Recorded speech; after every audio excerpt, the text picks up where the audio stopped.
आओ आज हम स्टार्ट करेंगे ऑर्गेनिक केमिस्ट्री बेटा। ठीक है, तो कार्बनिक रसायन विज्ञान की बात करते हैं। कार्बनिक रसायन विज्ञान, देखो कार्बनिक रसायन विज्ञान किसे कहेंगे जिसमें हम कार्बन और एवं उसके यौगिकों का अध्ययन करते हैं, उसे हम क्या कहते हैं? कार्बनिक रसायन विज्ञान कहते हैं। यानी कहने का मतलब ये हुआ कि रसायन विज्ञान की वह शाखा जिसके अंतर्गत हम बात करेंगे कार्बन और कार्बनिक यौगिकों की, तो क्या कहलाएगी? कार्बनिक रसायन विज्ञान कहलाएगी। बेसिक क्या आवश्यकता पड़ी कि हमें कार्बन के लिए एक अलग से ही सब्जेक्ट बनाने की ज़रूरत पड़ गई, यानी कि एक अलग से ब्रांच बनाने की ज़रूरत पड़ी।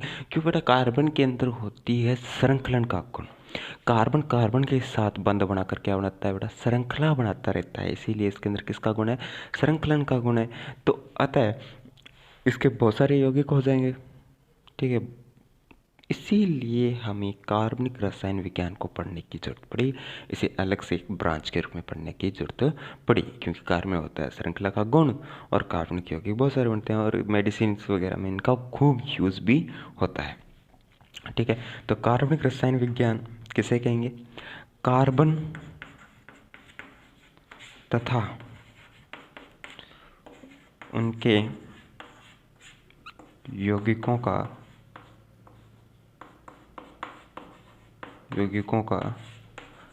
अध्ययन क्या कहलाएगा बेटा? कार्बनिक रसायन विज्ञान कहलाएगा। ठीक है, कुछ इतिहास की बात कर लेते हैं। कार्बनिक रसायन विज्ञान का इतिहास क्या रहा होगा? ठीक है, तो अगर मैं इसके इतिहास की बात करूं तो बुर्जिलियस, कौन? बुर्जिलियस एक वैज्ञानिक थे जिन्होंने जैव शक्ति सिद्धांत दिया। क्या दिया? जैव शक्ति सिद्धांत। बुर्जिलियस ने कौन सा सिद्धांत दिया भाई? जैव शक्ति सिद्धांत दिया। ये सिद्धांत क्या था? ये सिद्धांत ये था कि कार्बनिक यौगिकों को सिर्फ मतलब कि इन्हें प्रायोगिक रूप से बनाना संभव नहीं होता है। कार्बनिक यौगिक जो होते हैं वो सजीवों से प्राप्त किए जाते हैं। किससे प्राप्त किए? संजीवों से, यानी कि पादप और जंतुओं से प्राप्त किए जाते हैं। जैव शक्ति सिद्धांत क्या था कि कार्बनिक यौगिकों को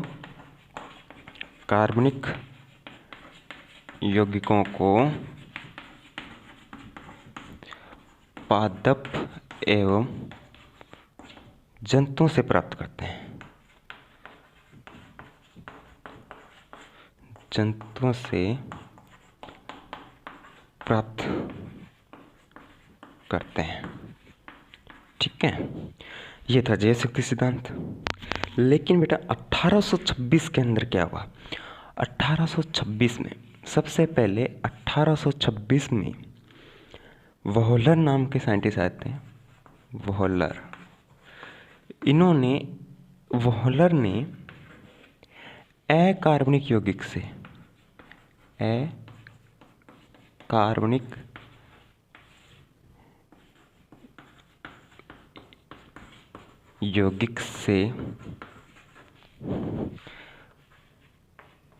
कार्बनिक यौगिक का निर्माण किया।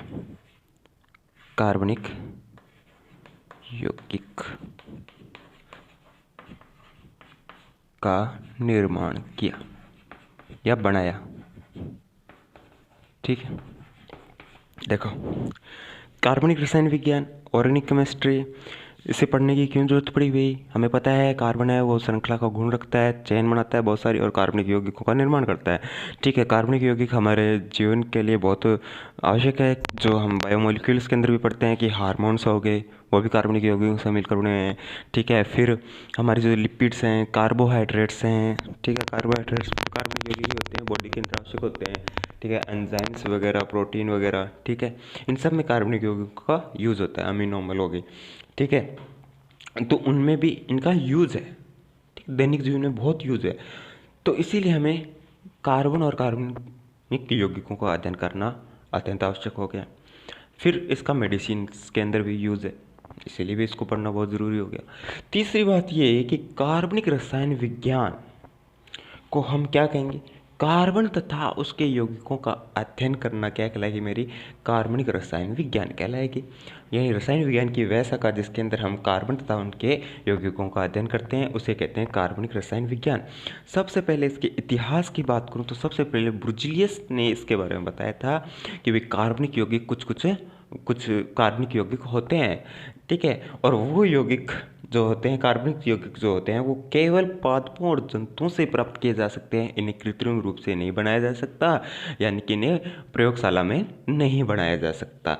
और ये सिद्धांत क्या था, उसने क्या सिद्धांत दिया? जैव शक्ति सिद्धांत नाम दे दिया इसे, यानी कि क्यूटो फोर्स। इससे क्या कहते हैं अगर इंग्लिश में बोलो तो?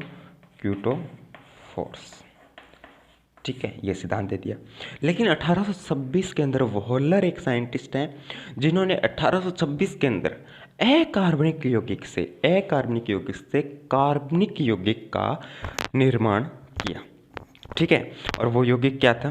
तो ये जो वोहलर ने जो काम किया, अकार्बनिक यौगिक से कार्बनिक यौगिक का नाम मतलब निर्माण किया, ये किसका खंडन हो गया? ये जैव शक्ति सिद्धांत का खंडन करता है। जैव शक्ति सिद्धांत का खंडन किसने किया? जैव शक्ति सिद्धांत का खंडन सर्वप्रथम किसने किया? तो मैं कहूँगा कि वोहलर ने किया, ठीक है। अब नेक्स्ट बात करते हैं भाई आगे।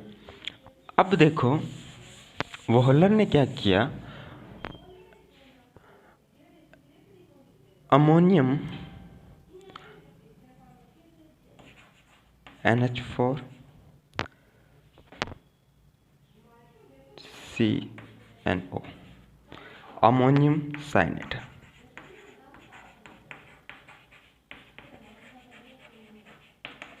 अमोनियम साइनेट से किसका निर्माण कर दिया भाई इन्होंने? यूरिया का निर्माण किया। अमोनियम साइनेट से किसका निर्माण किया भाई? यूरिया का निर्माण किया, ठीक है। तो ये किसका खंडन हो गया? ये जैव शक्ति सिद्धांत का खंडन हो गया भाई अब, ठीक है। किससे? अमोनियम साइनेट से यूरिया का निर्माण किया। किसने किया? वोहलर ने किया। ये कार्बनिक पदार्थ और ये कार्बनिक पदार्थ। तो सबसे पहले प्रयोगशाला में बनाया गया कार्बनिक पदार्थ कौन सा था? तो वो यूरिया था। सबसे पहले कृत्रिम रूप से बनाया गया या प्रयोगशाला में बनाया गया कार्बनिक यौगिक, शाला में बनाया गया कार्बनिक यौगिक है ये, ठीक है। अब देखो कार्बनिक रसायन विज्ञान को पढ़ने के लिए हमें कुछ बेसिक कॉन्सेप्ट्स का भी पता होना चाहिए भी। अब हमारी क्लास स्टार्ट हुई है, ऑर्गेनिक केमिस्ट्री को हम सीरियस से पढ़ रहे हैं, तो अभी इसमें कुछ समझाने वाला है नहीं। कुछ बेसिक टर्म्स हैं जो हमें याद ही रखनी पड़ती है, ठीक। कुछ बातें हैं कि इसका नाम ये है तो वो है, वो याद ही करना पड़ेगा ना। सामान्य नाम हमें याद करने पड़ते हैं क्योंकि उस टाइम सामान्य नाम जो दिए गए थे वो साधारणतः मतलब जैसे ही नामकरण की कोई पद्धति नहीं थी, नामकरण की कोई पद्धति नहीं थी, ठीक है। हाँ, कुछ स्रोत के आधार पर नाम दे दिए गए, कुछ उनके गुण के आधार पर नाम दे दिए गए, तो वो भी हमें याद करने ही पड़ेंगे, ठीक है। तो सामान्य रासायनिक विज्ञान है ये, हमें कुछ इसमें ज़्यादा कुछ समझाने वाला नहीं कुछ। ये तो और ये तो ऐतिहासिक बातें हैं, इनको तो क्या बताना, अब इसको क्या समझाऊँ मैं, ये तो ऐतिहासिक बातें थी, ठीक है। हाँ, तो अब बात करते हैं हम सबसे पहले किसकी बात करेंगे? जनरल ऑर्गेनिक केमिस्ट्री की, यानी सामान्य कार्बनिक रसायन विज्ञान, जिसके अंदर हम पढ़ेंगे नामकरण, समावयवता और प्रभाव, इफेक्ट्स, ठीक है। ये पढ़ लेंगे तो हमारे रिएक्शंस करेंगे, हम अल्कोहल पढ़ेंगे, हम इत्र पढ़ेंगे, हम कीटोन पढ़ेंगे, हम कार्बोक्सिलिक समूह पढ़ेंगे, ठीक है, एस्टर पढ़ेंगे। ये सब जब हम पढ़ते होंगे ना उस समय हम इन सब का क्या करेंगे? यूज़ करेंगे। और अगर ये आ गया समझ में तो वो तो बहुत ही आसान होगा, ठीक है। तो सबसे पहले सामान्य रासायनिक विज्ञान में बात करूँ तो केकुले का सिद्धांत आता है। केकुले का सिद्धांत, अब देखो केकुले का सिद्धांत क्या कहता है? केकुले का सिद्धांत, केकुले ने क्या कहा कि कार्बनिक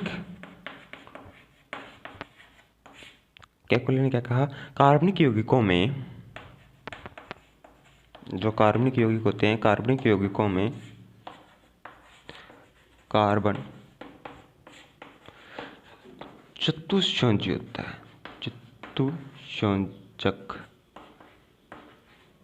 चतुस्संयोजक होता है। दूसरी बात इन्होंने कही कि कार्बन श्रृंखलीकरण का गुण रखता है, यानी कार्बन के अंदर एक कार्बन अन्य दूसरे कार्बन से जुड़कर क्या बनेगा, एक श्रृंखला का, एक चेन का निर्माण कर सकता है। ठीक है, कार्बन में श्रृंखलीकरण का गुण पाया जाता है, श्रृंखलीकरण का गुण पाया जाता है। ठीक है, इसमें श्रृंखलीकरण का गुण पाया जाता है, जिससे कि यह अन्य कार्बन परमाणु से जुड़कर एक श्रृंखला का निर्माण कर पाता है। ठीक है, एक कार्बन परमाणु जो होता है वो अन्य कार्बन परमाणु से 2, 4 या 6 इलेक्ट्रॉन का साझा कर एकल बंध, द्विबंध और त्रिबंध का निर्माण कर सकता है। ये देखो कैसे, एक कार्बन परमाणु है, ये कार्बन परमाणु है, ये दूसरा कार्बन परमाणु है, या तो एक कार्बन परमाणु अन्य दूसरे कार्बन परमाणु के साथ 2 इलेक्ट्रॉन का साझा, एक इसका ये 2 इलेक्ट्रॉन का साझा करेंगे ना, तो देखो सिंगल बॉन्ड बनेगा, यानी एकल बंध का निर्माण कर पाता है। अगर वो 2 इलेक्ट्रॉन इसके और 2 इसके, यानी 4 इलेक्ट्रॉनों का क्या होगा, साझा, तो क्या बनेगा, द्विबंध बनेगा। और अगर वो 3 इलेक्ट्रॉन का साझा करे, यानी 6 इलेक्ट्रॉन का साझा करे, तो क्या बनेगा भाई, ट्रिपल बॉन्ड बन जाएगा, त्रिबंध बन जाएगा। लेकिन बेटा 4 बॉन्ड कभी भी पॉसिबल नहीं होते। क्यों नहीं? क्योंकि कक्षकों के दिशात्मक गुण के कारण ये आपस में क्या नहीं कर पाते, अतिव्यापन नहीं कर पाते, जिसकी वजह से चौथा बॉन्ड नहीं बनेगा। आप कह सकते थे इसकी 4 संयुक्त है तो सर चारों आपस में जोड़ दो, नहीं, ऐसा नहीं हो सकता, क्योंकि कक्षकों का क्या होता है, दिशात्मक गुण होता है, जो हम इनऑर्गेनिक केमिस्ट्री में पढ़ते हैं। ठीक है, अब इस बात को लिख लेते हैं। हाँ, तो अगली बात वो क्या कहता है, वो कहता है कि एक कार्बन परमाणु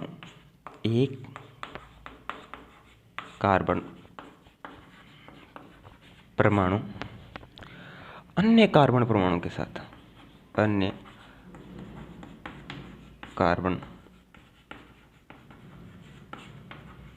के साथ 2, 4 तथा 6 इलेक्ट्रॉनों का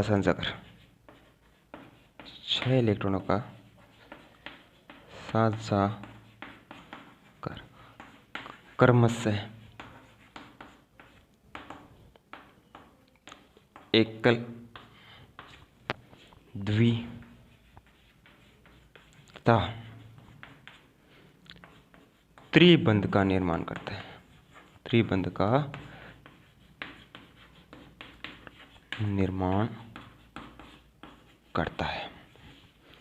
ठीक है, त्रिबंध का निर्माण कर पाता है, बना सकते हैं। अब कक्षकों के अंदर क्या पाया जाता है, दिशात्मक गुण पाया जाता है, जिसकी वजह से 2 कार्बन परमाणु के मध्य अत्यधिक 3 ही बंध बन सकते हैं। क्योंकि बेटा चौथा बंध तो बनेगा नहीं, क्योंकि दिशात्मक गुण अतिव्यापन ही नहीं होगा, अतिव्यापन होगा तो बंध कहाँ से बनेगा, नहीं बनेगा। तो क्या कहते हैं, कक्षकों में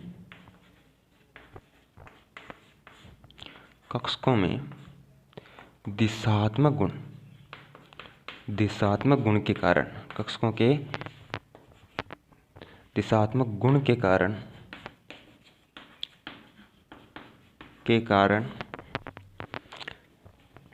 कक्षकों में दिशात्मक गुण के कारण 2 कार्बन परमाणुओं के मध्य 2 कार्बन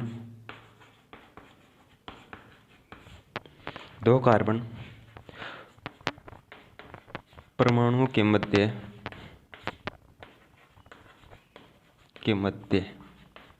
अत्यधिक 3 बंध बन सकते हैं, अत्यधिक 3 बंध बन सकते हैं। अब जी कैकुले सिद्धांत क्या कहता है? कैकुले ने ये बताया कि कार्बनिक यौगिकों में कार्बन क्या होता है? चतुस्संयोजक होता है, यानी कि इसकी वैलेंसी कितनी होती है? 4 होती है। कितने बॉन्ड बनाएगा? 4 बॉन्ड बनाएगा। कार्बन में श्रृंखलीकरण का गुण पाया जाता है, जिसकी वजह से एक कार्बन परमाणु अन्य कार्बन परमाणु से जुड़कर एक श्रृंखला का निर्माण करता है, यानी एक चेन का निर्माण कर सकता है। ठीक है, एक कार्बन परमाणु अन्य कार्बन परमाणु के साथ 2, 4 या 6 इलेक्ट्रॉन का साझा करके क्या बनाएंगे? एकल बंध, द्विबंध या त्रिबंध बना सकते हैं। चौथा बंध ये नहीं बना सकते, क्योंकि इन कक्षकों के दिशात्मक गुण के कारण इसमें अधिकतम 3 ही बंध बनेंगे। कितने बंध बनेंगे? 3 ही बंध बन सकते हैं। चलो भाई अब आगे चलते हैं। आगे हम कार्बन परमाणु के संकरण और बंध कोणों की संख्या, सिग्मा बंध और पाई बंध की बात करते हैं। देखो,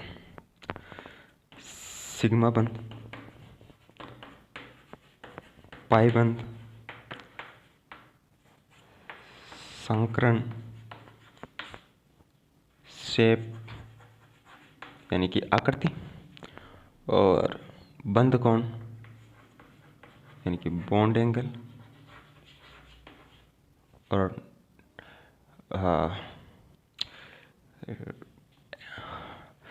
नंबर ऑफ एंगल। ठीक है, इनकी बात कर ले। सबसे देखो, कार्बन चतुस्संयोजक है। अगर वो 4 बॉन्ड बनाता है, चारों के चारों बॉन्ड सिग्मा हो, अगर चारों के चारों बॉन्ड क्या हो? सिग्मा हो, तो 4 बॉन्ड इसमें क्या है? सिग्मा बॉन्ड है चारों के चारों। तो इसमें पाई बॉन्ड तो है ही नहीं है। संकरण कैसे निकालते हैं भाई किसी का? कार्बन परमाणु का संकरण कैसे निकालेंगे? अब देखो, अगर इसमें 4 बंध क्या है? सिग्मा है, तो एक एस को दे दो, बाकी 3 बच्चे किसके पास जाएंगे? पी के पास, यानी कि 1 सिग्मा 3 पी। तो कितने हो गए? देखो 1 और 3 हो गए ना, 4 पूरे। तो इस तरह से संकरण निकालेंगे। sp3 हो गया इसका। संकरण निकालना हम इनऑर्गेनिक केमिस्ट्री में सीख चुके हैं। वैसे तो थोड़ा सा हल्का सा होता है, अगर नहीं आता, कुछ भी नहीं आता, तो बस इतना ध्यान रखो कि हमें तो सिर्फ नंबरिंग करनी है। 1 एस को दे दो, 3 पी को दे दो। ठीक है, सिग्मा बॉन्डों को बांटना होता है, 1 एस को 3 पी को। टोटल कितना होना चाहिए? 4 ही होना चाहिए। 3 इसके पास है, 1 ये रहा। ठीक है, 1 और 3 कितने हो गए? 4। सेप कैसी होगी? sp3 संकरण है, तो सेप कैसी होगी? चतुष्फलक होगी, चतुष्फलकीय होगी। ठीक है, असमतलीय होगा, असमतलीय होगा। बॉन्ड एंगल की बात करें तो 109 डिग्री 28 मिनट, 109 डिग्री 28 मिनट। कैसे निकाला?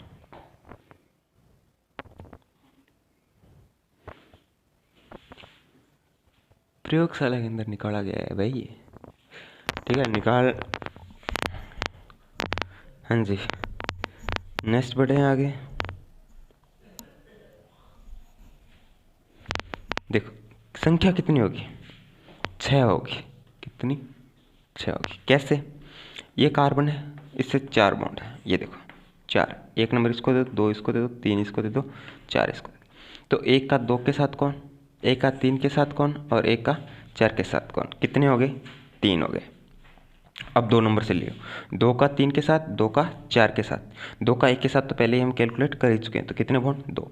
अब 3 नंबर से देखो, 3 का 2 के साथ, 3 का 1 के साथ तो हो ही चुका है पहले, सिर्फ एक नहीं हुआ, वो है 3 का 4 के साथ, एक ही। 4 का 1 के साथ हो गया, 4 का 2 के साथ भी हो गया, 4 का 3 के साथ भी हो गया। तो कितने हो गए टोटल? 6 हो गए कि नहीं हो गए? तो 6 कौन बनेंगे? कितने कौन? 6 कौन। ओके, अगर कार्बन परमाणु डबल बॉन्ड बनाए तो अब इसमें देखो 3 सिग्मा है, 3 सिग्मा है, 1 पाई है, 1 पाई है। हमें तो संकरण सिग्मा बॉन्ड की संख्या के आधार पर बताना है, तो 1 तो दे दिया एस को, बाकी कितने बच्चे? सिग्मा बॉन्ड 2, तो sp2। कैसी स्ट्रक्चर होगी भाई? त्रिकोणीय होगी, त्रिकोणीय होगी और समतलीय होगी, समतलीय होगी। ठीक है, बॉन्ड एंगल कितना होगा? समतलीय है, समतलीय को तो निकालना बहुत आसान है। ये देखो, तीनों एंगल एक समान होंगे, तो कितनी कितनी डिग्री? 120 डिग्री की बनती आएंगे ना। 3 को भाग दो 360 से, तो 120 डिग्री। कितनी संख्या होगी भाई? 3 होगी। अगर बात करूँ मैं इस तरह से, अगर ट्रिपल बॉन्ड हो तो भाई इसमें 2 सिग्मा दिखाई दे रहे हैं। हाँ जी, 2 सिग्मा, एक नहीं 2 पाई बॉन्ड है इसमें। ठीक है, अब आपके पास 2 सिग्मा, एक एस को दे दो और एक पी को मिलेगा। और ये कैसी स्ट्रक्चर होती है भाई? एसपी संकरण की स्ट्रक्चर कैसी होती है? रेखीय होती है, वन एंगल 180 डिग्री होगा और संख्या कितनी होगी? 1 होगी। अगर कार्बन डबल बॉन्ड 2 बॉन्ड है, तो 2 सिग्मा है इसके पास और 2 ही पाई है। एसपी संकरण होगा, रेखीय होगा ये भी, और क्या होगा भाई? 180 डिग्री का कोण बनाएगा। और क्या होगा? संख्या में कितने होंगे? 1 होंगे, 1। ठीक है, चलो ये बात तो कर ली हमने कार्बन की। ठीक है, इसकी संकरण की बात कर ली, इसके बंध कोण की बात कर ली, नंबर ऑफ एंगल्स की, बॉन्ड एंगल्स की बात कर ली हमने। अब जो हमें आगे बात करनी है वो है कार्बन का वर्गीकरण भी करते हैं। कार्बनिक यौगिकों का भी वर्गीकरण करेंगे, अब सिर्फ कार्बन का वर्गीकरण कर रहे हैं। ठीक है, कार्बन और हाइड्रोजन का वर्गीकरण। अब देखो, अब हम बात करेंगे कार्बन का वर्गीकरण। कार्बन को 4 रूपों से निरूपित करते हैं। पहला, प्राथमिक कार्बन,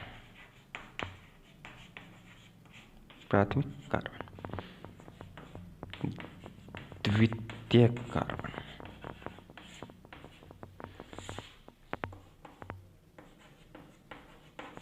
तृतीय कार्बन और चतुर्थ कार्बन।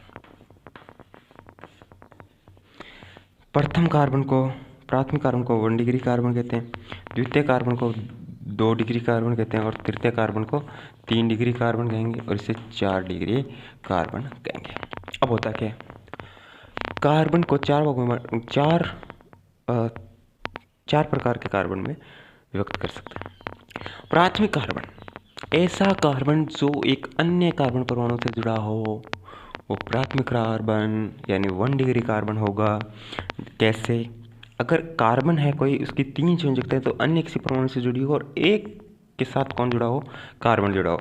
तो अगर कार्बन परमाणु एक अन्य कार्बन परमाणु से जुड़ा होगा तो उसे कहेंगे 1 डिग्री कार्बन। अगर कार्बन परमाणु 2 अन्य कार्बन परमाणु से जुड़े होंगे तो उसे कहेंगे 2 डिग्री कार्बन। और अगर वो 3 अन्य कार्बन परमाणु से जुड़ा हुआ होगा तो उसे कहेंगे 3 डिग्री कार्बन। और अगर वो चारों की संयोजकताएं किससे जुड़ी होगी? कार्बन से जुड़ी होंगी। ठीक है, 4 अन्य कार्बनों से जुड़ा होगा एक कार्बन परमाणु तो उसे कहेंगे 4 डिग्री कार्बन। ठीक है, समझ में आ गई बात। अब यहीं पर मैं कर लेता हूँ हाइड्रोजन का वर्गीकरण। देखो, इसमें एक गायब है। हाइड्रोजन सिर्फ 3 प्रकार के होते हैं। ठीक है, हाइड्रोजन को 3 भागों में बांट सकते हैं। हाइड्रोजन कैसे भाई?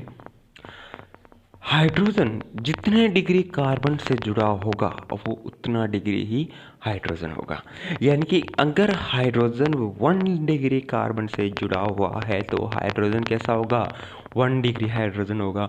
अगर 2 डिग्री कार्बन से जुड़ा हुआ तो हाइड्रोजन कैसा होगा? 2 डिग्री होगा। अगर 3 डिग्री कार्बन परमाणु से हाइड्रोजन जुड़ा हुआ है तो 3 डिग्री हाइड्रोजन होगा। लेकिन 4 डिग्री कार्बन से क्या हाइड्रोजन जुड़ सकता है? क्यों? 4 डिग्री कार्बन कहते ही उसे हैं जिसके साथ 4 कार्बन जुड़े हुए हों, तो 5वां तो जुड़ ही नहीं सकता। इसीलिए 3 ही प्रकार के हो सकते हैं।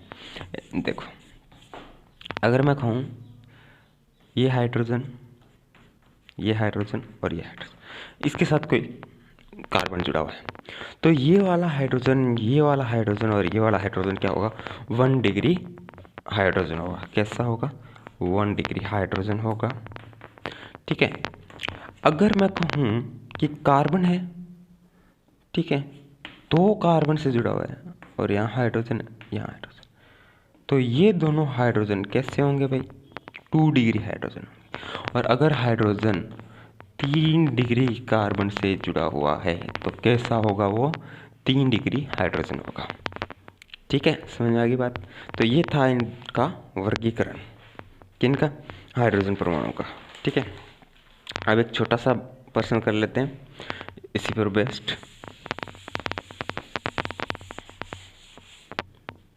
अब देखो,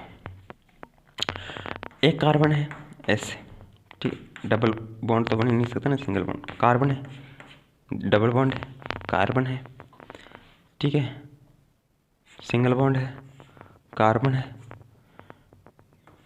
ट्रिपल बॉन्ड, कार्बन, कार्बन और कार्बन। ठीक है, इस कार्बन से एक कार्बन, एक कार्बन, एक कार्बन ये जुड़ा, CH3 CH3 CH3। ठीक है, H H, इससे जुड़ नहीं सकते, इससे जुड़ नहीं सकते, इससे जुड़े हाइड्रोजन।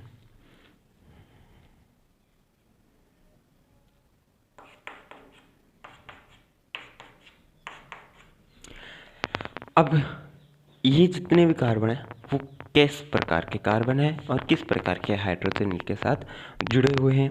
तो मुझे पहले तो बतानी है कि यहाँ 1 डिग्री कार्बन कितने हैं, संख्या बतानी है। यहाँ 2 डिग्री कार्बन कितने हैं, यहाँ 3 डिग्री कार्बन कितने हैं, यहाँ 4 डिग्री कार्बन कितने हैं। ठीक है, यहाँ 1 डिग्री हाइड्रोजन कितने, 2 डिग्री हाइड्रोजन कितने और 3 डिग्री हाइड्रोजनों की संख्या बतानी है।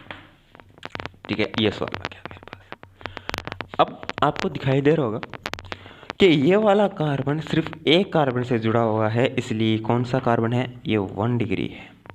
कितना डिग्री, 1 डिग्री। और इसके साथ जुड़े हुए हाइड्रोजन भी कैसे होंगे, फिर 1 डिग्री हाइड्रोजन होंगे। ये वाला कार्बन 2 कार्बन परमाणु से जुड़ा हुआ है तो इसलिए 2 डिग्री, और ये वाला कार्बन भी 2 कार्बन परमाणु से जुड़ा हुआ है तो ये 2 डिग्री। ये वाला भी 2 से जुड़ा हुआ है तो 2 डिग्री, और ये वाला 2 से जुड़ा हुआ है तो 2 डिग्री। ये वाला भी 2 से ही जुड़ा हुआ है तो 2 डिग्री। लेकिन ये वाला 3 कार्बन से जुड़ा हुआ है तो इसीलिए 4 कार्बन परमाणु से जुड़ा हुआ है, इसीलिए कैसा है, 4 डिग्री। कैसा है, 4 डिग्री कार्बन। और ये एक से जुड़ा, ये भी एक से जुड़ा, और ये भी एक से जुड़ा हुआ है तो ये 1 डिग्री, 1 डिग्री, 1 डिग्री। अब देखो इसमें 1 डिग्री कार्बन कितने, एक तो ये रहा, ठीक, 1 2 3 4, कितने हैं 1 डिग्री कार्बन, 4 कार्बन हैं जो कि 1 डिग्री है। 2 डिग्री देखो, ये रहा 2 डिग्री, 2 डिग्री 2 3 4 5, 5 कार्बन 2 डिग्री है इसमें।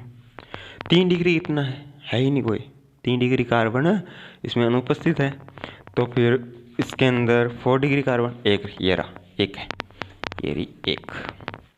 अब 1 डिग्री हाइड्रोजन कितने, देखो ये रहा, इसके साथ कितने हाइड्रोजन, ये तीनों के तीनों क्या होंगे, 1 डिग्री। तो 3 तो ये रहे, 3 ये रहे, 3 ये रहे, 3 ये रहे, 3 3 6 3 9 और 3 12, कितने भाई, 12।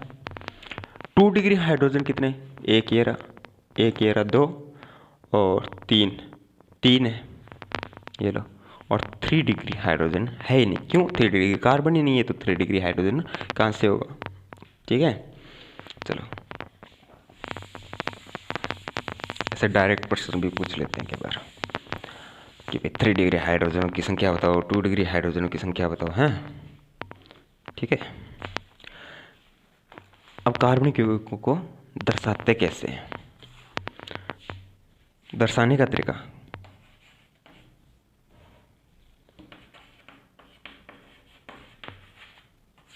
कार्बनिक यौगिकों का प्रदर्शन, कार्बनिक यौगिकों का प्रदर्शन। हम बात करते हैं बेटा कार्बनिक यौगिकों के प्रदर्शन की, किस तरह से प्रदर्शित करते हैं। पहला, लुईस स्ट्रक्चर। लुईस स्ट्रक्चर में क्या होता है, इलेक्ट्रॉन्स को शो किया जाता है। कैसे, ये कार्बन था, ये रहा इसका इलेक्ट्रॉन, हाइड्रोजन के साथ इसने साझा किया इस तरह से। ठीक है, इलेक्ट्रॉनों को दर्शाते हैं, किसको दर्शाते हैं, लुईस स्ट्रक्चर में इलेक्ट्रॉन्स को शो करते हैं ऐसे। ये तो हो गई लुईस स्ट्रक्चर। कैकुले को यूज़ करते हैं ज़्यादातर हम, तो Kekulé, Kekulé structure, Kekulé structure कैसी होती है, ऐसे होती है, ये कार्बन, कार्बन से हाइड्रोजन, हाइड्रोजन, इसमें डायरेक्ट बॉन्ड सही दिखाते हैं, ये लाइन से बॉन्ड को दर्शा देते हैं, भी ये जो रेखा है ये बॉन्ड को दर्शा रही है, ये कैकुले स्ट्रक्चर होगी।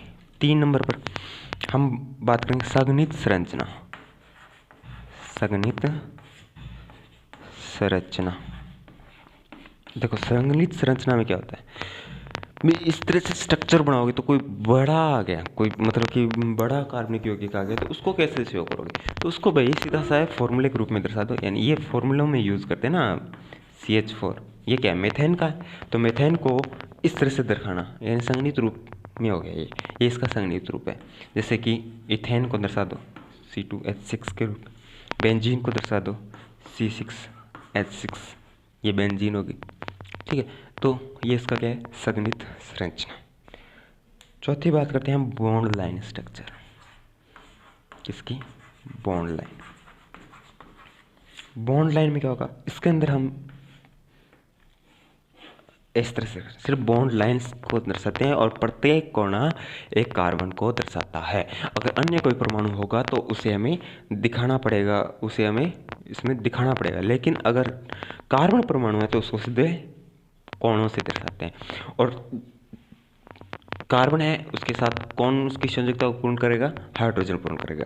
तो ये ब्यूटेन का फॉर्मूला है। किसका फॉर्मूला है, ब्यूटेन का। कैसे होता है ब्यूटेन भाई, CH3 CH2 CH2 और CH3।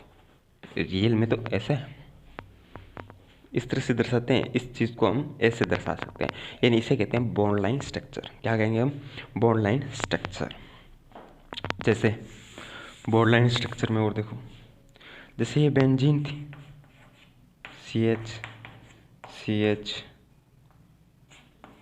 CH CH और ये CH, ये बेंजीन है, इसको बॉन्ड लाइन स्ट्रक्चर में ऐसे दर्शाएंगे। ज़्यादातर बेंजीन में तो इसी का ही यूज करते हैं। ये लो, ये बॉन्ड लाइन स्ट्रक्चर हो गई। अब वेज डैश सूत्र आता है, वेज डैश संरचना। अगली कौन सी आएगी, वेज डैश संरचना। वेज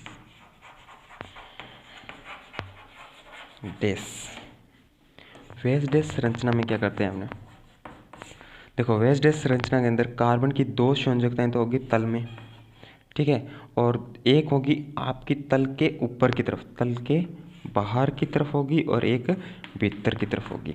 यानी कि ये जो दिखाई दे रहा है ये आपके तल के बाहर की ओर है, प्रेक्षक की ओर है, यानी बोर्ड के तल के लंबवत बाहर की ओर है, कॉपी के बाहर की ओर है, और ये वाली कॉपी के भीतर की तरफ है, यानी अंदर की तरफ होती है, ठीक है। इस तरह से दर्शाते हैं। तो ये क्या कहलाता है, वेज डैश सूत्र कहलाता है। क्या कहलाता है बेटा, वेज डैश सूत्र कहलाता है। अब जो आगे हम बात करते हैं वो कहते हैं कि कार्बनिक यौगिकों का करेंगे हम वर्गीकरण करेंगे। क्या करेंगे, वर्गीकरण करते हैं कार्बनिक यौगिकों का वर्गीकरण। अब करेंगे हम कार्बनिक यौगिकों का वर्गीकरण। अब तो अभी तक तो हमने इसको प्रदर्शित कैसे करेंगे, प्रदर्शन कैसे करते हैं कार्बनिक यौगिकों का, वो बात की। अब कार्बनिक यौगिकों का वर्गीकरण कर लेते हैं।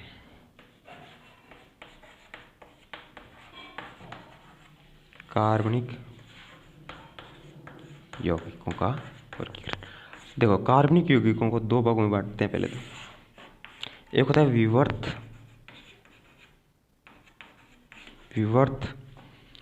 श्रृंखला,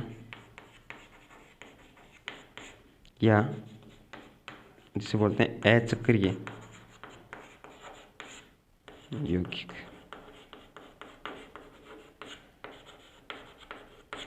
ठीक है, और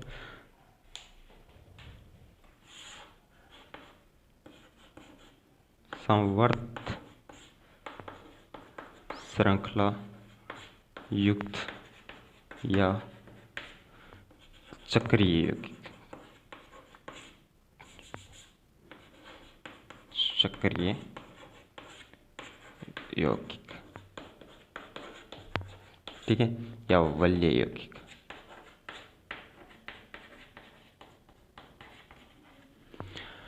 तो कार्बनिक यौगिक दो प्रकार के, विवर्त श्रृंखला युक्त या अचक्रीय यौगिक, संवर्त श्रृंखला युक्त या चक्रीय यौगिक।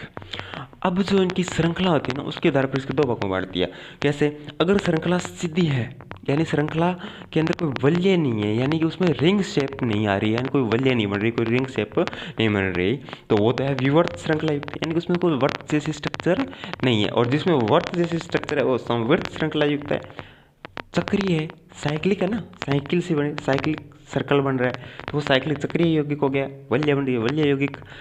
और जिसके अंदर वल्य ना बने, जिसके अंदर मतलब वर्त जैसी स्ट्रक्चर ना है, रिंग फॉर्म जैसी स्ट्रक्चर ना है, वो क्या कहलाएगी, विवर्त श्रृंखला युक्त या अचक्रीय यौगिक। और विवर्त श्रृंखला युक्त या अचक्रीय यौगिकों को आगे दो भागों में बांट देते हैं। एक होता है संतृप्त,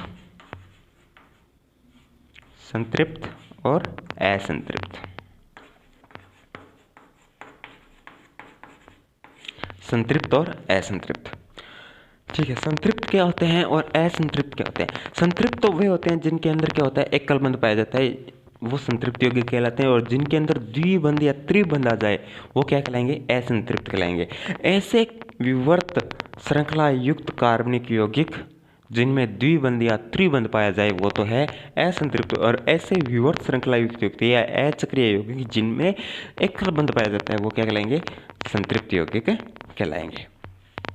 अब संवर्त श्रृंखला युक्त या चक्रीय यौगिक या वल्य युक्त यौगिक जिनमें वल्य पाई जाएगी, जिनमें वर्त समान कोई स्ट्रक्चर आएगी, जो साइक्लिक है यानी जिनमें साइकिल बन रहा है, वो यौगिक क्या कहलाएंगे, संवर्त श्रृंखला युक्त यौगिक या चक्रीय यौगिक या वल्य यौगिक कहलाते हैं।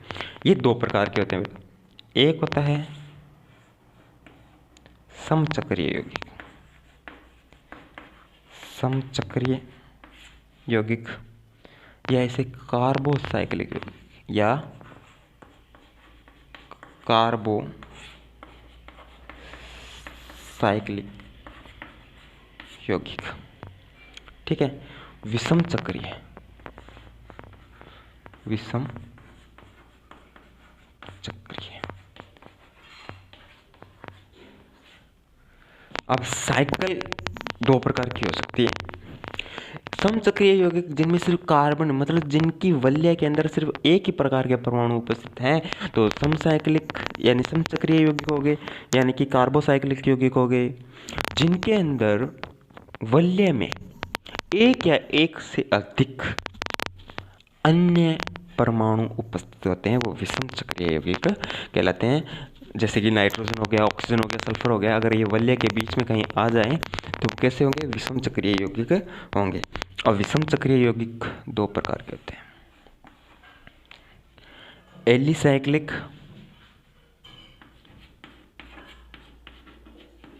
एलिसाइक्लिक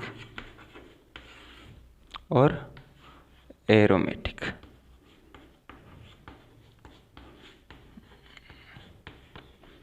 एलिसाइक्लिक और एरोमेटिक। कार्बोसाइक्लिक भी, ये भी दो प्रकार के, एलिसाइक्लिक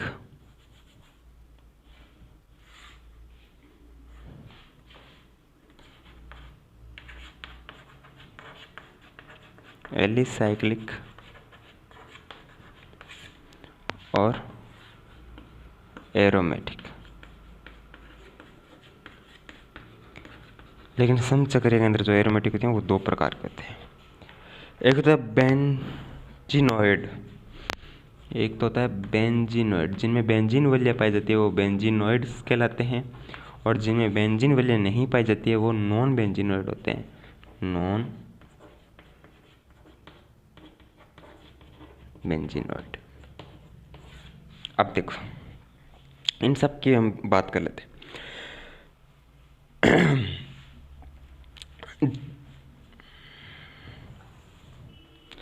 देखो हमने बात की कि कार्बनिक यौगिक दो प्रकार के होते हैं, जिनमें वल्य समान स्ट्रक्चर होगी वो तो संवर्त श्रृंखला युक्त या चक्रीय यौगिक या वल्य यौगिक कहलाएंगे। जिनमें वल्य समान स्ट्रक्चर नहीं होगी यानी रिंग नहीं होगी यानी कि वर्त जैसी स्ट्रक्चर नहीं होगी वो विवर्त श्रृंखला युक्त, यानी कि जिनमें वल्य नहीं है, वर्त जैसी स्ट्रक्चर नहीं है, वो विवर्त श्रृंखला युक्त अचक्रीय यौगिक होगी, ठीक है। दो प्रकार की होगी श्रृंखला के आधार पर, ठीक है। अब जो श्रृंखला होगी उसके अंदर अगर सिर्फ सिंगल बॉन्ड ही उपस्थित है तो वो तो संतृप्त है, और अगर डबल बॉन्ड आ जाए तो वो असंतृप्त कार्बनिक यौगिक हो गए। जैसे आपके पास CH4 है, CH4 इसमें सिंगल बॉन्ड है सारे, एथेन है C2H6 इसके अंदर सारे सिंगल बॉन्ड है, तो ये क्या है, संतृप्त यौगिक है। लेकिन अगर C डबल बॉन्ड हो तो C डबल बॉन्ड C, यानी कि कार्बन कार्बन के बीच में क्या है, डबल बॉन्ड आ गया, इथीन किसकी बात कर लें, एथीन की बात कर ली मैंने, ठीक है। एथीन क्या है, असंतृप्त है। एथाइन क्या है, असंतृप्त है। ट्रिपल बॉन्ड है उसके बीच में, यानी कि अगर श्रृंखला के अंदर डबल बॉन्ड या ट्रिपल बॉन्ड आ जाए तो क्या होगा, असंतृप्त कार्बनिक यौगिक कहलाते हैं। अब श्रृंखला भी दो प्रकार की हो सकती है भाई। श्रृंखला दो प्रकार की कैसे हो सकती है, वो समचक्रीय है हो सकते हैं, कार्बोसाइक्लिक हो सकते हैं, वो विषम चक्रीय हो सकते हैं। समचक्रीय यानी कि उसमें परमाणु जो होंगे, वलय के अंदर जितने भी परमाणु उपस्थित होंगे वो सारे के सारे क्या होंगे, समान होंगे, कार्बन होंगे। और अगर कोई कार्बन के अलावा एक या एक से अधिक अन्य परमाणु आ जाए वलय में तो क्या होंगे, विषम चक्रीय होंगे, ठीक है भाई। एलिसाइक्लिक कौन होंगे, जिनमें एलिफेटिक जैसे गुण होंगे, और एलिफेट का मतलब वसा, यानी जिनके अंदर वसा जैसे गुण होंगे वो एलिसाइक्लिक है, वो एलिसाइक्लिक है, ठीक है। वो एलिसाइक्लिक है, वो एलिसाइक्लिक है, समझ गए, ठीक है। एरोमेटिक क्या होंगे भाई, एरोमेटिक इसके लिए भी वही नियम लागू है, इसके लिए वही लागू है, लेकिन बस देखना ये है कि ये समचक्रीय एरोमेटिक है, विषम चक्रीय एरोमेटिक है। कैसे पता करोगे, आपको बस इतने देखना है कि कोई वलय के अंदर कोई अन्य परमाणु तो उपस्थित नहीं है, बस इतना ही देखना है। एरोमेटिक हक्कल नियम का पालन करे, ठीक है। दूसरी बात समतलीय हो, तीसरी बात अनुनाद हो, ये तीन अगर उसमें है इसका मतलब वो यौगिक एरोमेटिक है। अब बेंजीन क्या होती है, एरोमेटिक होती है। अगर किसी यौगिक में बेंजीन उपस्थित हो तो वो बेंजीनोइड होते हैं, और अगर किसी यौगिक में बेंजीन नहीं है तो वो नॉन बेंजीनोइड होते हैं। वो कैसे होते हैं भाई, नॉन बेंजीनोइड होते हैं, ठीक है। अब कुछ हम एग्जाम्पल्स की बात कर लेते हैं।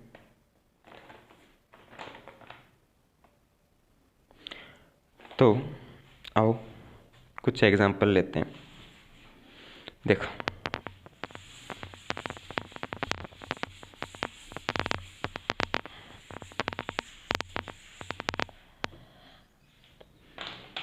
देखो इधर एक ये बनाया मैंने, ठीक है, डबल बॉन्ड, अपने हिसाब से कुछ भी बना लो, ठीक है।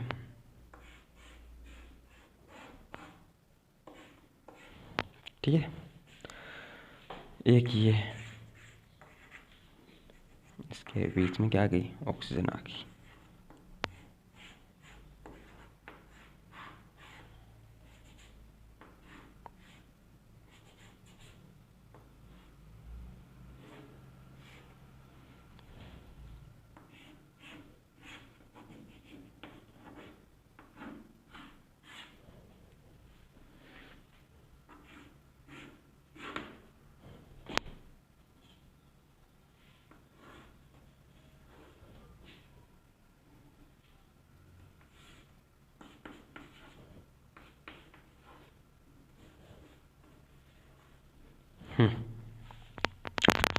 इनमें देखो सारे के सारे कैसे परमाणु हैं, कार्बन परमाणु, वलय है ना, तो समवर्ती यौगिक तो है ही, ये समवर्ती यौगिक है और वलय है। अब समचक्रीय है या विषम चक्रीय है, तो भाई ये समचक्रीय है, ये भी समचक्रीय है। अब इसमें आप ऑक्सीजन देख रहे हो, ये बाहर है, रिंग के अंदर नहीं है, इसीलिए क्या है, समचक्रीय, ये भी समचक्रीय। तो ये कैसे होगी बेटा, समचक्रीय यौगिक, ठीक है। अब इनमें देखो, इसमें ऑक्सीजन वलय में है कि नहीं, इसमें ऑक्सीजन वलय में है कि नहीं, इसमें नाइट्रोजन आ गया वलय में और इसमें ऑक्सीजन आ गया, ये नहीं देखने, ये देखना है ये ऑक्सीजन वलय के अंदर है, इसलिए सब के सब क्या है, विषम चक्रीय यौगिक हैं। कैसे यौगिक हैं, विषम चक्रीय यौगिक हैं, ठीक है। आई होप आपने कर लिए होंगे, ठीक है। अब जो है वो ये समचक्रीय और विषम चक्रीय के एग्जाम्पल ले लिए हमने। अब मैंने कहा कि एरोमेटिक यौगिक के अंदर क्या क्या होना चाहिए, हक्कल नियम क्या होता है, देखो एरोमेटिक, पहले तो एरोमेटिक बता देता हूँ। देखो एलिसाइक्लिक मैंने बताया कि जिसके अंदर क्या हो, वसा जैसे गुण हो, एलिसाइक्लिक, एलिफेटिक प्लस साइक्लिक से मिलकर बना हुआ है एलिसाइक्लिक, ठीक है, जिसमें वसा जैसे गुण हो वो एलिसाइक्लिक। एरोमेटिक क्या होते हैं, एरोमेटिक क्या होते हैं, एरोमेटिक यौगिकों में मीठी गंध आती है, मीठी मीठी सी गंध आती है, और इसका मतलब क्या होता है, और इस मीठी गंध को क्या कहते हैं, एरोमा कहते हैं। ग्रीक भाषा में क्या कहते हैं, इसे एरोमा कहते हैं। तो एरोमा से ही क्या नाम पड़ गया इनका, एरोमेटिक। ठीक है, जिनमें जो यौगिक एरोमेटिक होंगे तो भाई उनमें तो क्या आएगी, मीठी मीठी खुशबू आएगी। ठीक है, यानी एरोमा। ग्रीक भाषा में बोलूँ खुशबू को तो, मीठी गंध को बोलूँ ग्रीक भाषा में तो क्या कहूँगा, एरोमा। ठीक है, एरोमेटिक यौगिकों में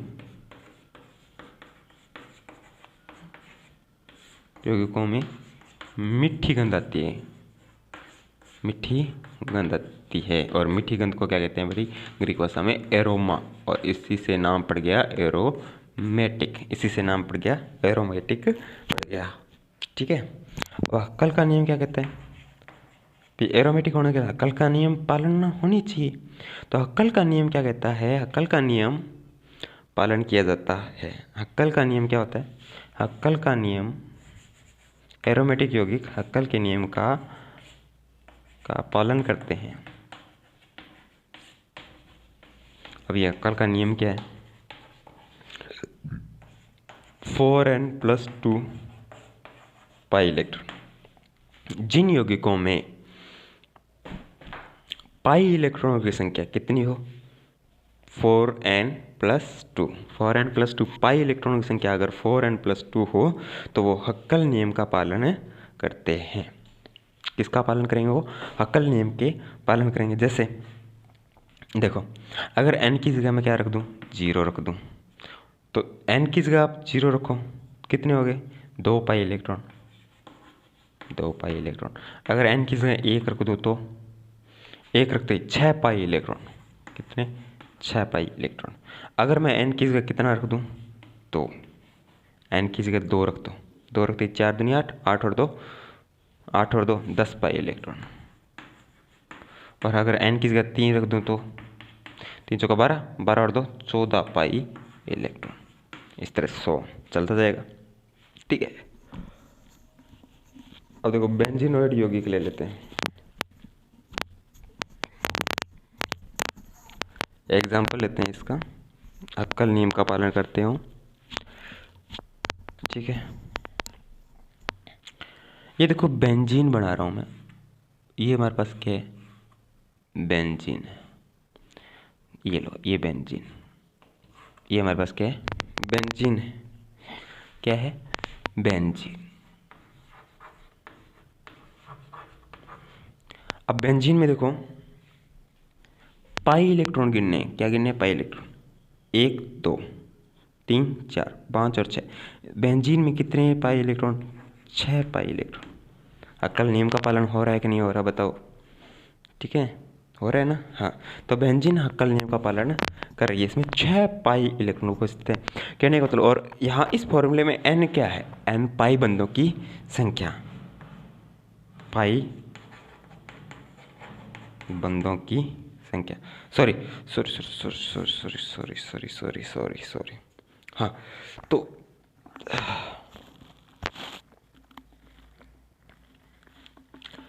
हक्कल नियम का पालन करने का मतलब क्या हो गया,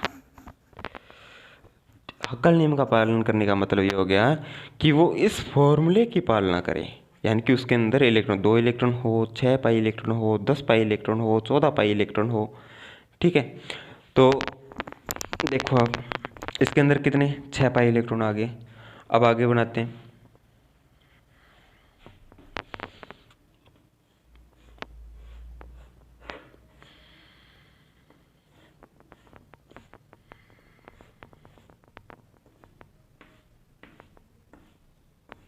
क्या बनाया मैंने, नेफ्थलीन। क्या है, नेफ्थलीन, नेफ्थलीन। ये लो, ये आपकी नेफ्थलीन। नेफ्थलीन में देखो 1 2 3 4 5, 5 पाई बंद है, यानी कि 10 पाई इलेक्ट्रॉन है। कितने पाई इलेक्ट्रॉन है, 10 पाई इलेक्ट्रॉन इसमें मौजूद है। इसका मतलब ये थे, ये भी हक्कल नियम का पालन हो रहा है कि नहीं हो रहा, हाँ हक्कल नियम का पालन हो रहा है। अभी तो हक्कल नियम का पालन हो रहा है। आगे देखो,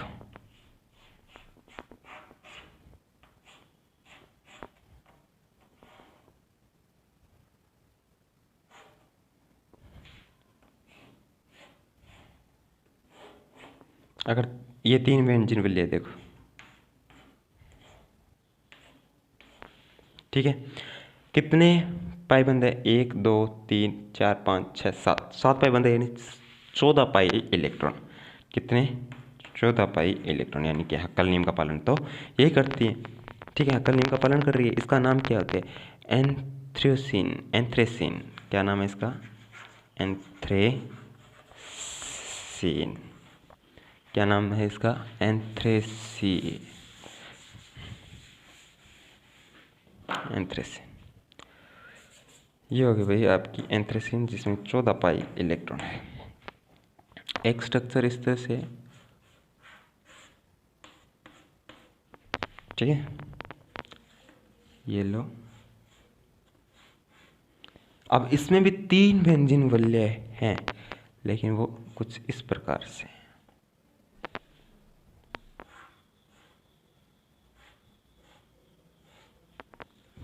समझे?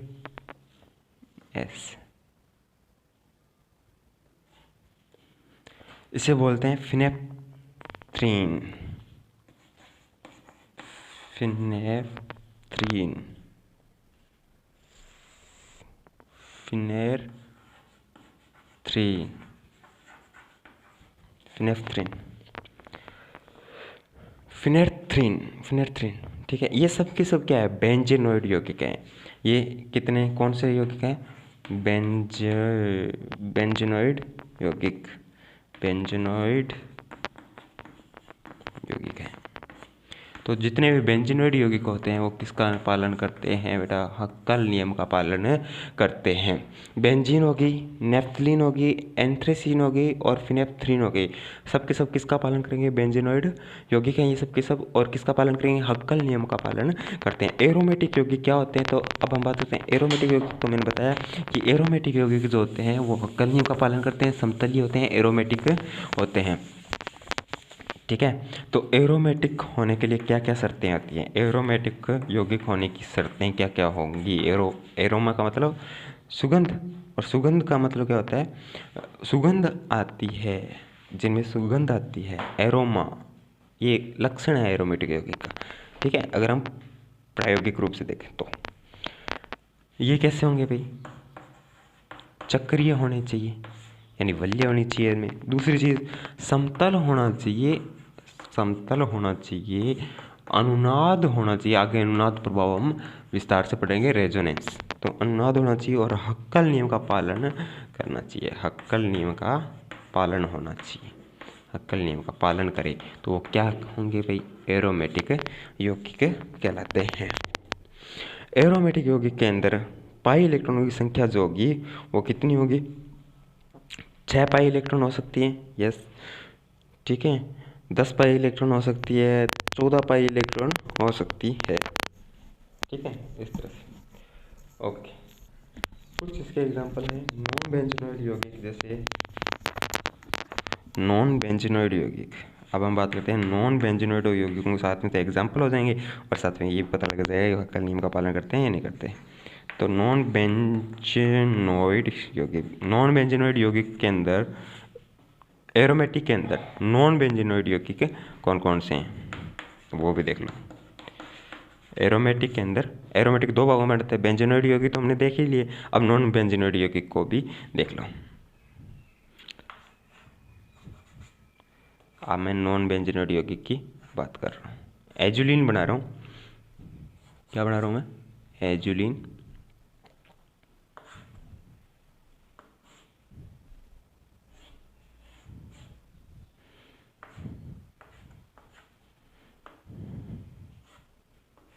देखो ये एजुलिन है, एजुलिन। देखो एजुलिन जो होती है, एजुलिन के अंदर एक वैलेंथ होती है 8 कार्बन परमाणु की, और एक होती है 5 की। एक 8 की वैल्य, एक 5 की वैल्य। 8 और 5 की वैल्य मिलकर किसका निर्माण करती है? एजुलिन का निर्माण करती है। इसमें देखो 1 2 3 4 5 पाई बनती है, 10 पाई इलेक्ट्रॉन। 10 पाई इलेक्ट्रॉन क्या हक्कल नियम का पालन हो रहा है? यस, हो रहा है, हक्कल नियम का पालन हो रहा है। फिर बात करते हैं विषम चक्रीय यौगिक। अब हम एग्जाम्पल देखते हैं विषम चक्रीय यौगिकों की। इसके एग्जाम्पल देखेंगे हम, विषम चक्रीय यौगिकों के एग्जाम्पल देखें, विषम चक्रीय यौगिकों के एग्जाम्पल।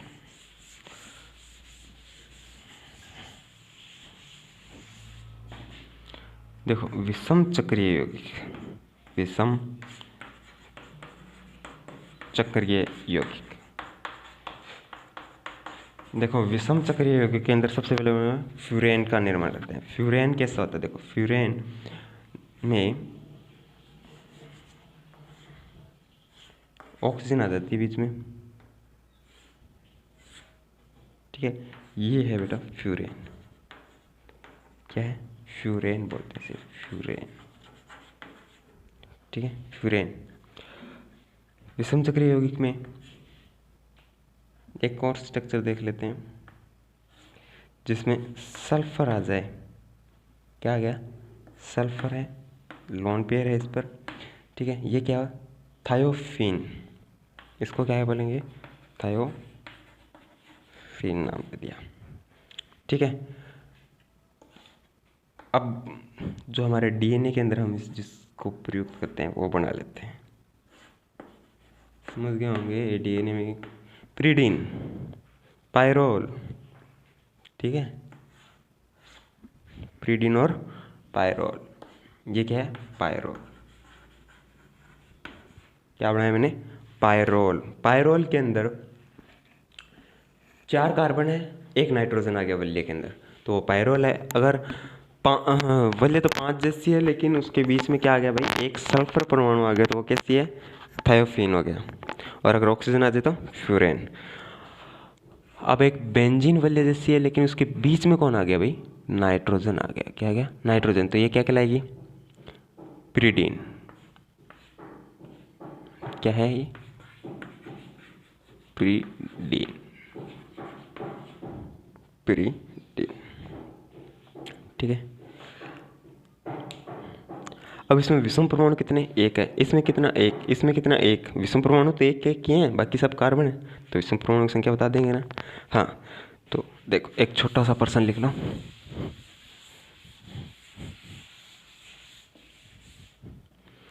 विषम परमाणु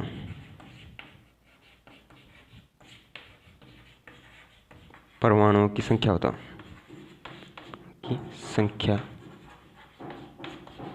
बताओ, विषम परमाणु की संख्या बताओ। आपके पास ये है,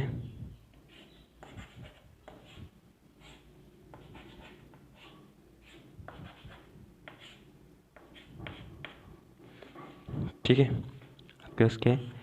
ये कुछ इस प्रकार से है,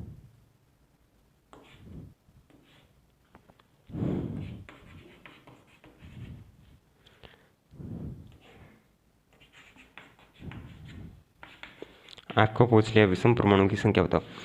तो देखो विषम परमाणु वो होंगे जो वल्य के अंदर है, वल्य के बाहर वाले विषम परमाणु नहीं है। विषम परमाणु कौन है? वल्य के अंदर वाले। तो 3 तो कार्बन है भाई, ठीक है। कार्बन के अलावा जो होंगे वो विषम परमाणु होते हैं। तो कितने नाइट्रोजन है? 1 2 3, 3 यहाँ पर विषम परमाणु उपस्थित हैं। 3 विषम परमाणु हैं। विषम परमाणु कितने हैं? 3 है। 6 मत बता देना, वल्य के अंदर वाले देखने होते हैं, ठीक है। सजातीय श्रेणी,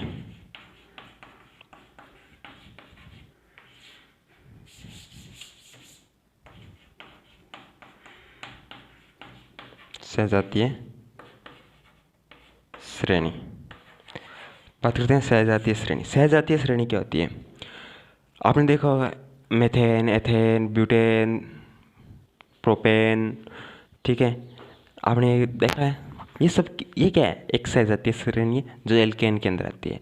एल्कीन एक सजातीय श्रेणी है, एल्काइन एक सजातीय श्रेणी है, कार्बोल्डिहाइड भी एक सजातीय श्रेणी है, कार्बोक्सिलिक ग्रुप भी एक सजातीय श्रेणी है। यानी कि लेकिन इनकी परिभाषा क्या दें?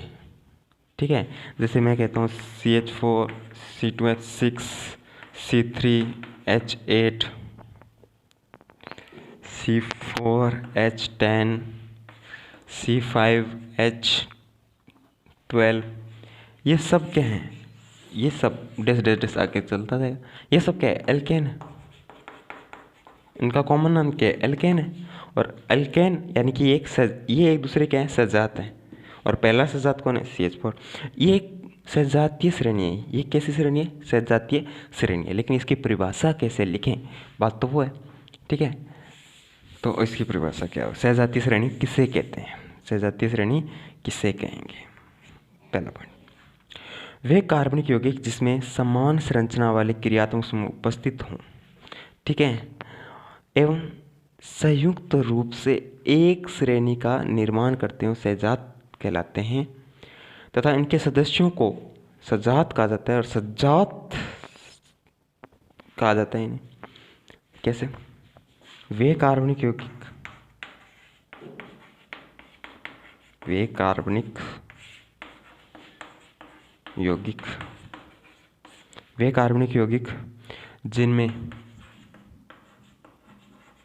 जिनमें समान क्रियात्मक समूह उपस्थित हों,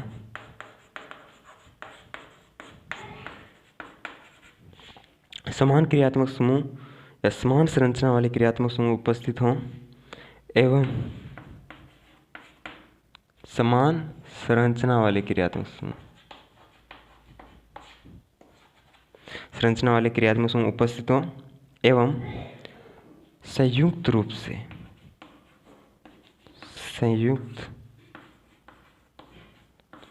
से एक श्रेणी का निर्माण करें। एक श्रेणी का निर्माण करें सजात श्रेणी कहलाती है। सजातीय श्रेणी कहलाती है। सजातीय श्रेणी कहा जाता है।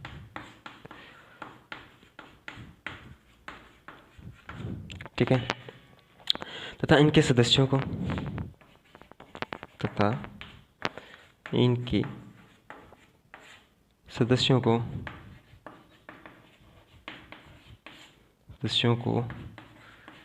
आपस में क्या कहा जाता है? सजात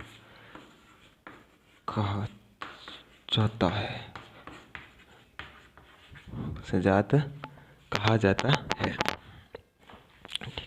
वे कार्बनिक यौगिक जिनमें समान संरचना के क्रियात्मक समूह उपस्थित हों एवं संयुक्त रूप से किसका निर्माण करते हो? एक श्रेणी का निर्माण करें, सजातीय श्रेणी कहा जाता है। ठीक है, और इनके प्रत्येक सदस्यों को क्या जाते हैं? सदस्यों को सजात कहा जाता है। जैसे आपके पास CH4 है, ठीक है, C2H6 है, ठीक है, C3H8 है, ठीक है, C4H10। भाई इनमें क्रियात्मक समूह तो है ही नहीं, एक प्रकार से नहीं, लेकिन देखो इनकी स्ट्रक्चर समान होगी, संरचना में थोड़े समान से हैं, सिर्फ कार्बन के नंबर बढ़ रहे हैं, कार्बन की संख्या बढ़ रही है, श्रृंखला बड़ी होती जा रही है, जाती है। ठीक है, देखने में एक जैसे ही। अब देखो ये और ये समान से, एक CH2 का फर्क है बस। ठीक है, तो ये क्या है? एक दूसरे के, ये कैसी श्रेणी है भाई? ये सब मिलकर, ये एक सजात है, ये एक सजात, ये सजात, ये सजात, ये सब मिलकर किसका निर्माण कर रहे हैं?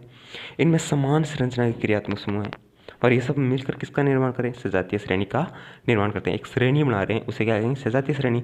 और ये क्या है? ये सजात है। ये क्या है? सजात है। अब सजातीय श्रेणी की कुछ विशेषताएं होंगी, वो विशेषताएं हम पढ़ लें।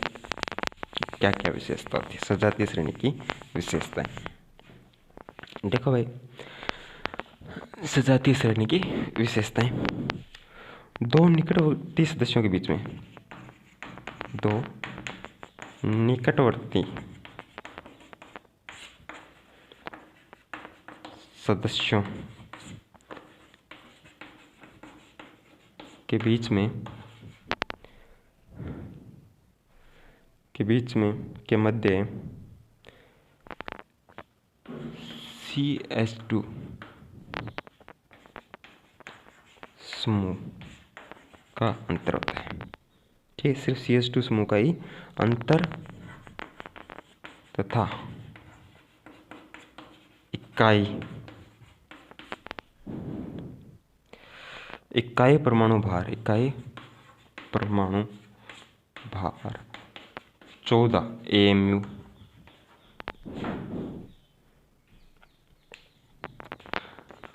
का अंतर होता है।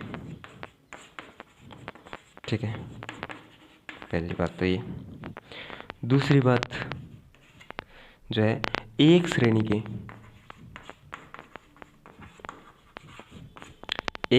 के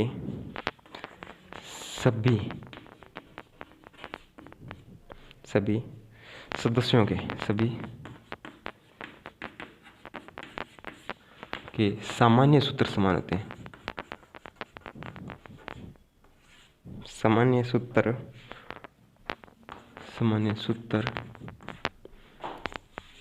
सामान्य निर्माण की विधियां,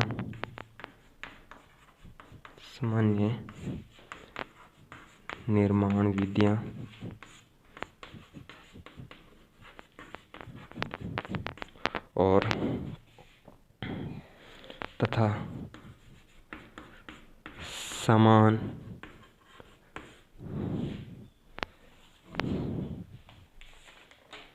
रासायनिक गुण विद्यमान होते हैं। समान रासायनिक गुण विद्यमान होते हैं।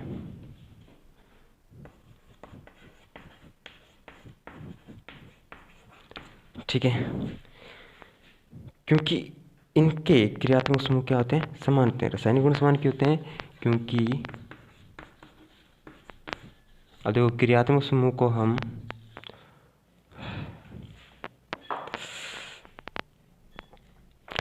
क्रियात्मक समूह क्या होते हैं? समान होते हैं।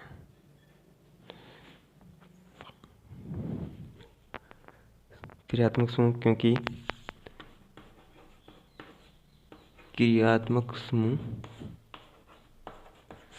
समान होते हैं। ठीक, इधर देखो, होता क्या है, दो निकटवर्ती सदस्यों के बीच में एक CH2 समूह का अंतर होता है, यानी इकाई परमाणु भार 14 AMU का ही अंतर होता है। एक श्रेणी के सभी सदस्यों के सामान्य सूत्र, सामान्य निर्माण की विधियां, समान रासायनिक गुण होते हैं। क्यों होते हैं? क्योंकि इनके क्रियात्मक समूह क्या होते हैं? समान होते हैं।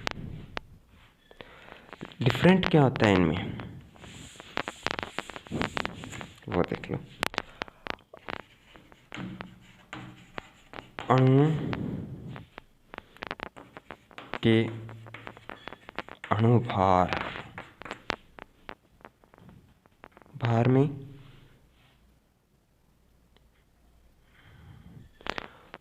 अणुभार में तथा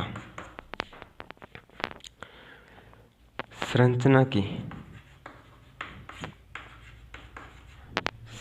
की व्यवस्था में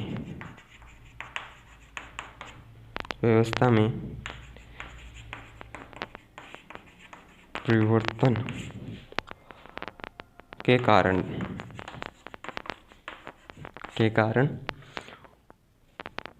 सजातों के भौतिक गुण भिन्न होते हैं। भौतिक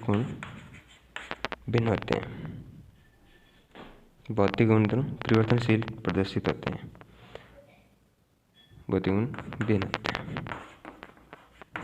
ठीक है, समझिए। अब देखो, अब इनको हम समझते हैं। अब इनको हम क्या करेंगे?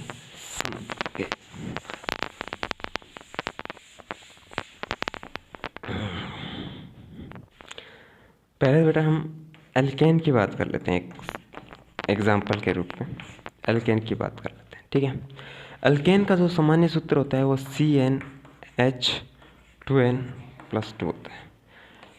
ठीक है, एल्केन एक सजातीय श्रेणी है। क्या है? एल्केन की एक सजातीय श्रेणी है जिसका सामान्य सूत्र ये। आप इसके एग्जाम्पल देखो तो मेथेन हो गया, एथेन हो गया, देखो। ठीक है, ये देखो प्रोपेन हो गया, हाँ, और ये ब्यूटेन हो गया, ठीक है, डिस्टेंस चलता जाएगा। इसमें देखो एन का, कार्बन की संख्या एन है, तो एन का मान एक, एक रखो, एक रखो, एक रखो, तो एक कम एक, दो, दो दो चार, हो गया कि नहीं हो गया? दो रखो, दो दूनी चार, दो छः, हो गया कि नहीं हो गया? यानी कि इन सब का सामान्य सूत्र क्या है? समान है कि नहीं? सामान्य सूत्र समान होता है, यानी कि सजातीय श्रेणी के सामान्य सूत्र का समान कैसे होता है वो देख लिया, ठीक है। अब देखो इसके और इसके बीच की अंतर देखते हैं क्या है। ये है CH3 बेटा, और ये है CH3, ये होता है CH3 CH2 CH3, ठीक है। इन दोनों में किस ग्रुप का फर्क है? सिर्फ CH2 ग्रुप का ही फर्क है। किसका फर्क है?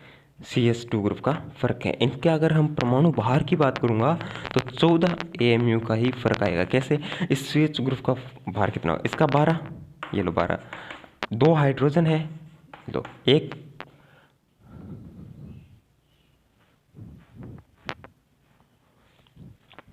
का कितना? एक, तो कितना हो गया ये? 14 AMU। कितना? 14 AMU। तो 14 AMU परमाणु भार में फर्क है। इनको बनाने की विधियां समान होती है, इनको बनाने की विधियां समान होती है, जो कि हम मैकेनिज्म में पढ़ेंगे, ठीक है। और फिर विधियां समान है, क्रियात्मक समूह समान है, तो इनके रासायनिक गुण भी समान होते हैं, लेकिन भौतिक गुण अलग हो गए। क्यों? तो इसमें CH2 के इसकी वजन, भौतिक गुण ही है, वजन बढ़ गया ना, भौतिक गुण, ठीक है। इसमें 2 बॉन्ड तोड़ोगे, इसमें एक ही तोड़ोगे तो 2 अलग अलग बन जाएंगे, इसमें 2 तोड़ने पड़ेंगे, ठीक है। और ये श्रृंखला बड़ी है, ठीक है। तो इनमें क्या है? संरचना में की व्यवस्था में परिवर्तन है। ये देखो संरचना की व्यवस्था में परिवर्तन हो गया, इसमें एक CH2 बढ़ गया ना, ठीक है। इसीलिए इनके क्या होंगे? भौतिक गुण भिन्न भिन्न होंगे, ठीक है। अब कुछ जो हमें याद रखनी है, ठीक है, हमारे काम की, वो सजातीय श्रेणियों का नाम,